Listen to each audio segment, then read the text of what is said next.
स्वागत है आप सभी का फार्मा टॉक्स के एक और नए फ्रेश एपिसोड में। और आज हम बात करने वाले हैं ड्रग इंस्पेक्टर के बारे में। दोस्तों, ड्रग इंस्पेक्टर एक हेल्थ एक्सपर्ट होता है जो इंस्पेक्शन करता है किसी भी स्टेट के, अगर वहाँ पर होलसेल या रिटेल की जो शॉप है जहाँ पर मेडिसिन मैन्युफैक्चर हो रही है, जहाँ पर प्रोड्यूस हो रही है, वहाँ पर ड्रग इंस्पेक्टर का काम होता है कि वहाँ जाके वो इंस्पेक्ट करे, वहाँ पर एक गाइडेंस के रूप में जाए और वहाँ पर बताए कि कैसे होता है काम। और अगर वहाँ पे जो दवाइयाँ हैं वहाँ पर आपको साइड इफ़ेक्ट्स देखने को मिल रहा है, एक नकली केमिकल्स का अगर यूज़ होता है, कुछ भी आप गलत हो रहा है, तो ड्रग इंस्पेक्टर की ड्यूटी होती है कि उस काम को वो रोके और उस मेडिसिन जो परचेज करेंगे कंज्यूमर्स, वो मेडिसिन मार्केट में जाने से उसको रोके। ड्रग इंस्पेक्टर का काम होता है कि वो देखे कि सब कुछ सही चल रहा है कि नहीं यहाँ पर मेडिसिन मैन्युफैक्चरिंग होलसेल के अंदर, और जितनी भी रिटेल्स होलसेल मैन्युफैक्चरिंग यूनिट है, फार्मास्यूटिकल कंपनीज हैं, वहाँ पर ड्रग इंस्पेक्टर का काम होता है वहाँ पर जाके टाइम टू टाइम आप इंस्पेक्ट करना चाहिए उनको कि वहाँ पर सब काम सही हो रहा है कि नहीं। तो दोस्तों, यहाँ पर अगर आप भी चाहते हो ड्रग इंस्पेक्टर बनना, और अगर आपका भी एक ड्रीम है कि आप ड्रग इंस्पेक्टर बनना चाहते हो, तो वहाँ पर आपके लिए क्या क्या एलिजिबिलिटी है, आप बन सकते हो कि नहीं, यहाँ पर आपको क्या स्टेप्स फॉलो करने होंगे जिससे आप ड्रग इंस्पेक्टर बन सकते हो। तो यहाँ पर मैं आपको बताने वाला हूँ सबसे पहले ड्रग इंस्पेक्टर की एलिजिबिलिटी।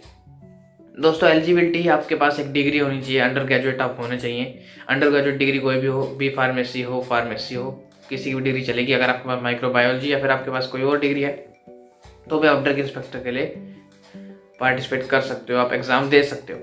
आपके पास फार्मेसी की कोई भी डिग्री हो, कोई मैटर नहीं करता, वो डिप्लोमा है, बैचलर्स है, मास्टर है, अगर आपके पास कोई भी एक डिग्री है तो आप एलिजिबल हो। और उसके बाद दोस्तों, आपका मिनिमम 1.5 ईयर्स का इंटर्नशिप आपकी जो कह सकते हो, या फिर आपकी जो जॉब है वो आपको इंडस्ट्री में आपकी होनी चाहिए। इंडस्ट्रियल एक्सपीरियंस होना चाहिए आपका 1.5 साल का।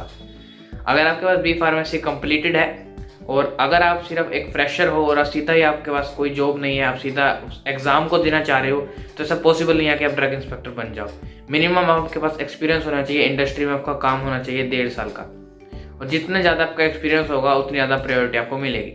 मान लीजिए दोस्तों, 2 स्टूडेंट्स हैं, दोनों ने अप्लाई करा है ड्रग इंस्पेक्टर के लिए। एक स्टूडेंट का एक्सपीरियंस है 1.5 ईयर जो कि एलिजिबल है, लेकिन एक स्टूडेंट का एक्सपीरियंस है 3 ईयर्स इंडस्ट्री के अंदर, फार्मास्यूटिकल इंडस्ट्री में। तो जो 3 ईयर्स वाला स्टूडेंट है जिसका एक्सपीरियंस 3 ईयर्स है, उसको फर्स्ट प्रायोरिटी दी जाएगी कि वो ड्रग इंस्पेक्टर बने। दोस्तों, प्रायोरिटी सेट होती है जब आपका एलिजिबल हो आप दोनों।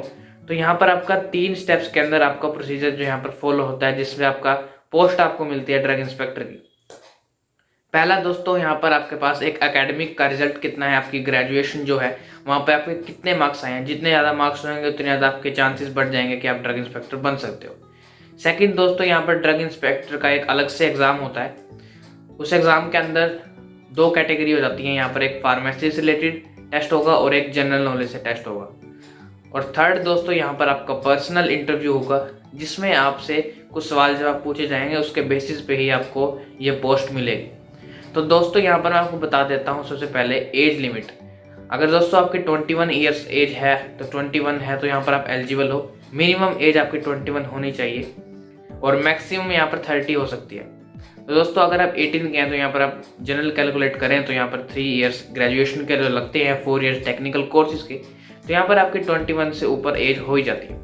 तो 21 तो आपकी मिनिमम होनी चाहिए, नहीं तो आप ड्रग इंस्पेक्टर नहीं बन सकते 21 से पहले। और मैक्सिमम 30 होनी चाहिए। 30 के बाद भी अगर आप अप्लाई करते हो तो भी पॉसिबल नहीं है, लेकिन कुछ केसेस में पॉसिबल हो सकती है, आपको ऑर्गेनाइजेशंस के थ्रू ये करवानी पड़ती है, तो आप बन सकते हो, इसमें कोई दो राय नहीं है। और उसके बाद दोस्तों, अगर मैं आपको सिलेबस की बात करूँ, यहाँ पर टेस्ट की बात करूँ, तो ड्रग इंस्पेक्टर में जो यहाँ पर आपका जो टेस्ट होता है, वहाँ पर फार्मेसी और जनरल नॉलेज से रिलेटेड आपके जो कैटेगरी है, वो मेरे पास यहाँ पर लिस्ट है, मैं आपको बताता हूँ यहाँ पर कौन सी कैटेगरी मिलती है। दोस्तों, सबसे पहले फार्मेसी का जो एग्जाम होगा वो 200 मार्क्स का होगा, और यहाँ पर 100 क्वेश्चंस आपको देखने को मिलेंगे, जो कि 2 आवर्स में आपकी ड्यूरेशन होगी। तो यहाँ पर आपको 200 मार्क्स, मतलब एक क्वेश्चन के आपको 2 मार्क्स मिलेंगे, और यहाँ पर आपको 2 घंटे दिए जाएंगे फार्मेसी एग्जाम को। और साथ में जो जनरल नॉलेज का एग्जाम है, यहाँ पर ये 50 मार्क्स का होगा, इसमें 50 क्वेश्चन होंगे और ये 1 आवर की ड्यूरेशन होगी, 1 मार्क्स फॉर 1 क्वेश्चन।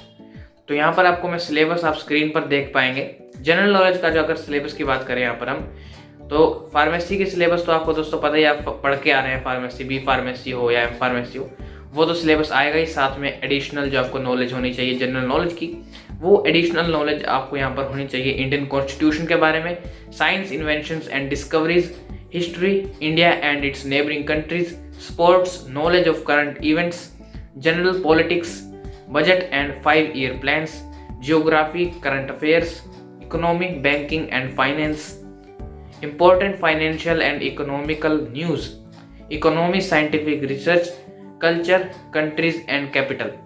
मतलब आपको कंट्री से रिलेटेड हर एक नॉलेज होनी चाहिए, तभी आपको इंटरव्यू में पास करेंगे और तभी आपको एक पोस्ट मिल सकती है ड्रग इंस्पेक्टर की। दोस्तों ड्रग इंस्पेक्टर का यहाँ पर मैं बताता हूँ आपको अब रोल क्या होता है। एक ड्रग इंस्पेक्टर अगर आप बनते हो तो आपका क्या रोल होगा, आपके पास क्या रिस्पॉन्सिबिलिटी होगी जिसको आपको फुलफिल करना होगा। दोस्तों यहाँ पर आपको जाना होगा manufacturing industry, retail shop, wholesale, जितने भी आपकी स्टेट में जो आपकी जितनी भी शॉप्स हैं जहाँ पर मेडिसिन मैन्युफैक्चर हो रही है या फिर जो मेडिसिन जहाँ पे कंज्यूम हो रही है, जो रिटेल का शॉप काम कर रहे हैं, जो बेच रहे हैं मेडिसिन को, वहाँ पर जाके आपको इंस्पेक्ट करना होगा पहले कि वो एरिया सही है कि नहीं, उसके पास लीगल लाइसेंस है कि नहीं। यह सारा ड्रग इंस्पेक्टर का काम होता है। और जो वहाँ पर मेडिसिन बन रही हैं उसमें सही केमिकल्स या सही रेशियो में काम हो रहा है कि नहीं। वहाँ पे कई ऐसी मेडिसिन होती है दोस्तों जहाँ पर रेशियो जो एक बार ख़राब हो जाता है, तो अगर वो कंज्यूमर मार्केट में जाता है तो मार्केट में अगर वो कंज्यूमर उसे खा लेते हैं दवाई को, तो उसके कुछ हार्मफुल साइड इफेक्ट्स हो सकते हैं, जो कि ऐसा नहीं होना चाहिए।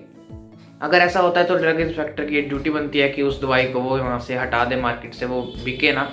तो ये ड्रग इंस्पेक्टर का काम होता है कि यहाँ पर वो सब कुछ ध्यान में रखते हुए देखे कि सब काम मार्केट के अंदर सही हो रहा है कि नहीं हो रहा। और यहाँ पर दोस्तों ड्रग इंस्पेक्टर सैंपल्स कलेक्शन का काम करते हैं। सैंपल्स भी ड्रग इंस्पेक्टर के पास जाते हैं, वो टेस्ट करते हैं, उसके बाद रिसर्च में लेबोरेटरी में टेस्ट होता है। तो यहाँ पर ड्रग इंस्पेक्टर की बहुत बड़ी एक रिस्पॉन्सिबिलिटी आ जाती है अगर आप ड्रग इंस्पेक्टर बनते हो।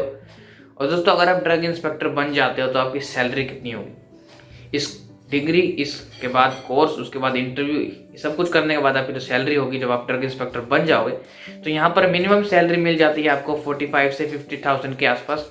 और जो मैक्सिमम सैलरी जाएगी आपकी ये 1,50,000 पर मंथ होगी।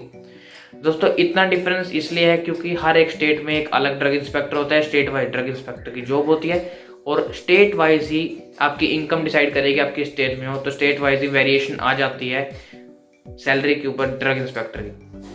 तो ये वेरी करता है, लेकिन आपकी 50,000 से लेकर 1,50,000 के आसपास कहीं भी आपकी सैलरी हो सकती है। दोस्तों अगर आपको ड्रग इंस्पेक्टर से रिलेटेड कोई भी डाउट है तो आप कमेंट कर सकते हैं और इस वीडियो को शेयर करते हैं अपने दोस्तों के साथ जो कि ये ड्रग इंस्पेक्टर बनना चाहते हैं और मेडिकल फील्ड से जुड़े हुए हैं। और लाइक कर दे इस वीडियो को अगर आपको ये वीडियो अच्छी लगी और आपके जो क्वेश्चंस के आपको आंसर मिले हो तो लाइक कर दीजिए और सब्सक्राइब कर लीजिए चैनल को अगर आपने नहीं किया। तब तक के लिए धन्यवाद।